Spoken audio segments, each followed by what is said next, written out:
Hi there, and happy Halloween from all of us at Weird Around Illinois. Halloween is a great time to share ghost stories, and it seems like a lot of the ghost stories that we end up following take place in restaurants, which is really one of our favorite places to be anyway. So we thought it would be a good time to discuss some of the most haunted restaurants in Illinois. So let's get weird.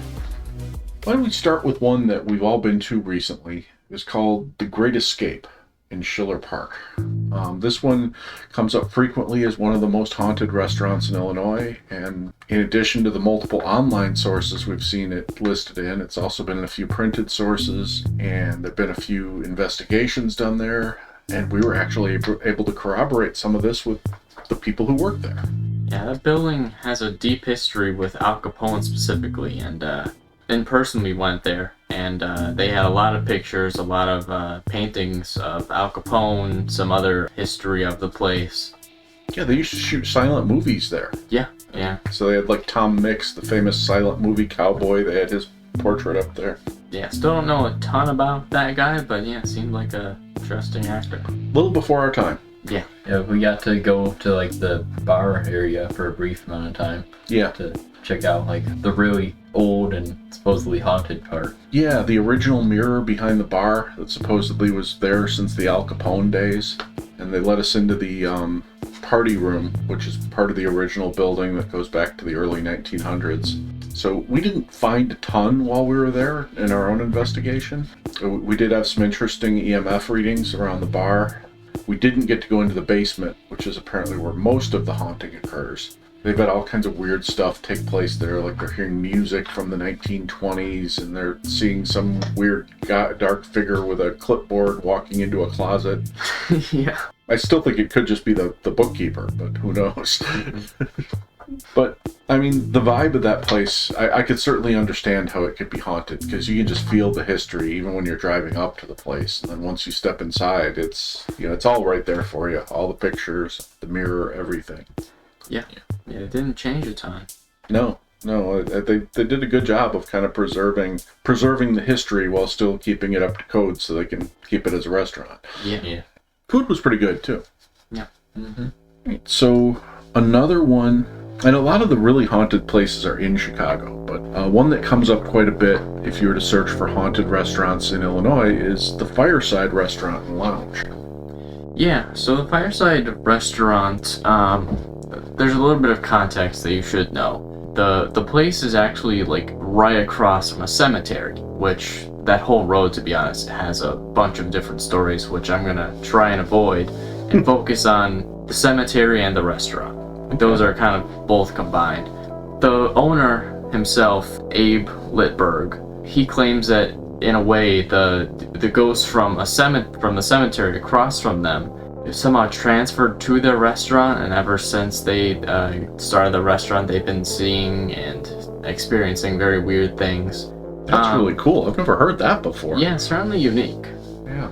So the cemetery itself, there are a few stories, but cemetery had random ghosts standing around the, cemetery keeper saw a mysterious woman floating there, and that was pretty odd. Mm-hmm. But then to the restaurant.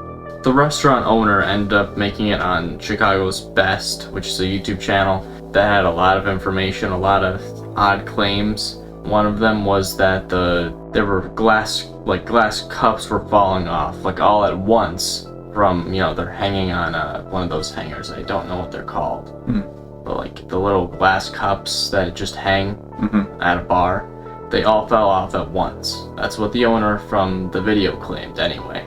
Then after that, shadow figures, which were primarily near the bathroom, because the guy interviewed a bunch of different pedestrians just trying to eat their food there, and they all had stories for some reason, which I found a bit odd. But anyway, shadow figures, kind of eerie sensations, which is kind of transitioning into the website, which also had some claims. They claimed eerie sensations, whispers, and customers seeing the shadow people again. Now, see, we've never taken that approach. We've never walked into a restaurant and just started randomly questioning customers. Yeah. I have a feeling we'd get kicked out if we did. But, Yeah. it is a nice way to do it, I suppose, if you can get away with it. Well, another place in Chicago that is pretty famous for its hauntings is the Chicago Chop House. Now, I really wanted to check this place out, and we probably still will at some point. We may need a second mortgage to do it, because it's an expensive steakhouse, but it's got a lot of history to it. It's a historic brownstone building. Used to be a home, like a single-family residence. The guy who lived there was kind of famous for saving this steamship, the Alice Stafford, which was about to explode in the middle of Lake Michigan, and this guy was an electrician, and he saved it from exploding. Oh, wow.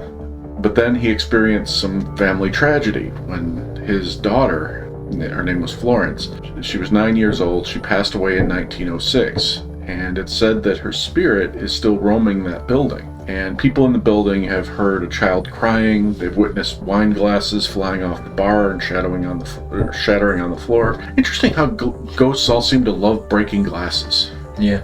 They've seen lights turn off and on their own. They've actually had sightings at all different times of day on all 3 levels of the restaurant, which is the other reason I want to check it out, because usually when we go to these places, we hear, oh, you have to be here after midnight, or you have to be here after it closes, or it only happens on the lower level, or only happens on the upper level. It sounds like this place, the haunting goes top to bottom 24/7. Yeah.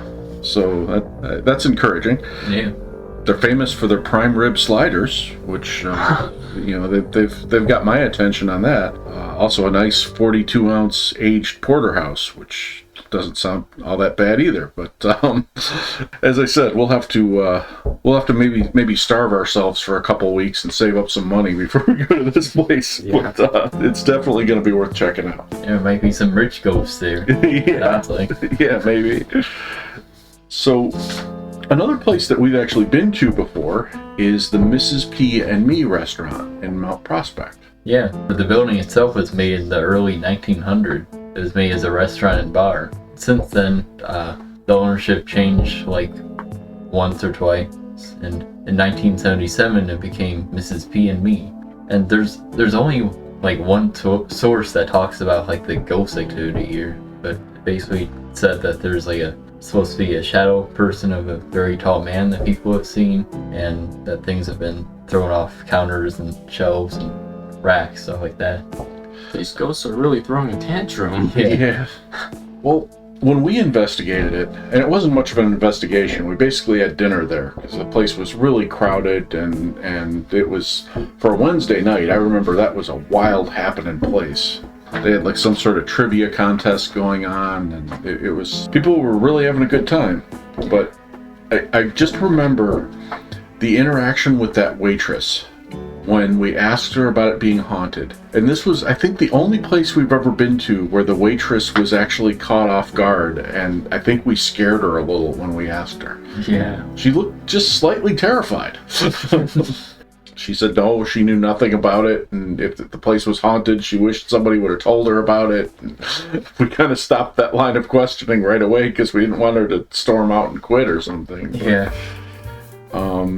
I don't know. I didn't get much of a haunted vibe from that place, but it was probably because it was just so full of life when we were there. Yeah, that's what I felt like. And another thing to keep in mind is it's really old. Yeah, and if you look at it from outside, it's you can see the age of the building. I actually felt more of a vibe from the place out on the sidewalk than I did when we were inside of it. So maybe they've just done a good job of remodeling and a good job of kind of, livening the place up themselves.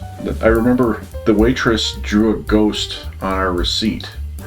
Yeah. And I remember walking out and looking at it and laughing and saying, this is the only ghost we're seeing in here tonight. So another place that we've all been to before is a place called the Country House in Clarendon Hills. And I'm really feeling kind of bad that we haven't been back there, because when we walked out of there, we all swore, oh, we're coming back to this place. Because they were very welcoming, very friendly, very open about talking about the hauntings there. And the food was really good. They served burgers, which is right up our alley, and they were good, solid burgers. But the history of this place is, again, it goes back a long, long way. The building goes back a long, long way, but the haunting started in the early 70s when the building was renovated and turned into a restaurant. And it started with stuff like the shutters all opening at the same time when there was a meeting going on. Then they brought in this ghost hunter, Richard Crowe, who I mentioned before having some familiarity with in the past. And with the help of some mediums, they found out that the place was haunted by this blonde, good-looking woman in her late 20s. When they investigated further, they talked to a previous owner, and he said that the woman they were describing was someone who had come up to the bar, visibly distraught, and asked if she could leave her child there for a while. She'd been dating the bartender at the time. And the bartender refused. She took her child and sped off. And about a half-mile away, she struck a tree in apparent suicide. I never did hear what happened to the child in that story.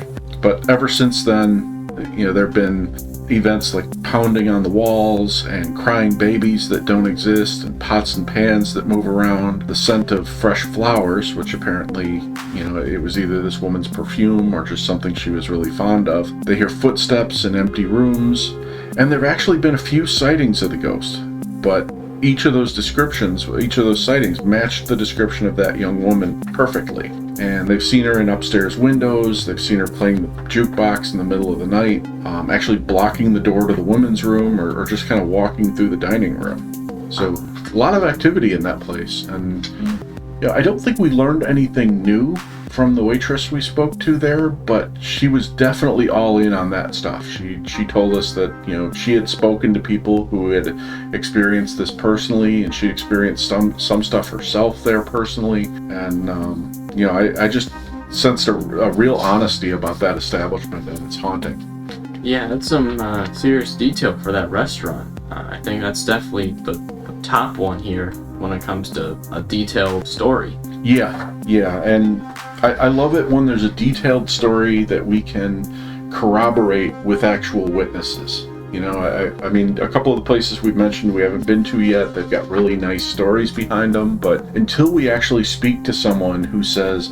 yes, I saw this, or I worked with someone who saw this and they told me the story 50 times and it was always the same, that really lends a level of credibility to it that kind of makes it feel more real to me. Yeah. Mm-hmm. There is a kind of additional restaurant I wanted to add. Mm-hmm. There was one that was attached to the DeSoto house. I don't remember the name of it. Oh, yeah. It was supposed to be haunted, I think. Yeah, the Green Something Tavern, I think, or... Like Green Tomato or something? Yeah. Well, no, there was a Fried Green Tomatoes restaurant that was also haunted in Galena. But this was it was something tavern, like Green Mountain Tavern or something like that. But you're right, it was in the DeSoto house, and I think it was similar to these other stories where people were throwing glasses around and everything. Yeah, and the waitress seemed really credible. She talked about the ghost stories around and stuff. Yeah. And there, since we're doing kind of an honorable mention here, there were two others that I thought we should probably mention that we've heard stories about, sometimes from our listeners, sometimes from people we know, but we haven't been able to dig up any information on it, so it didn't feel fair to include them on this list until we actually investigated them ourselves. One of them, I think you were talking about, was kind of in the northwest suburbs, the pizza restaurant.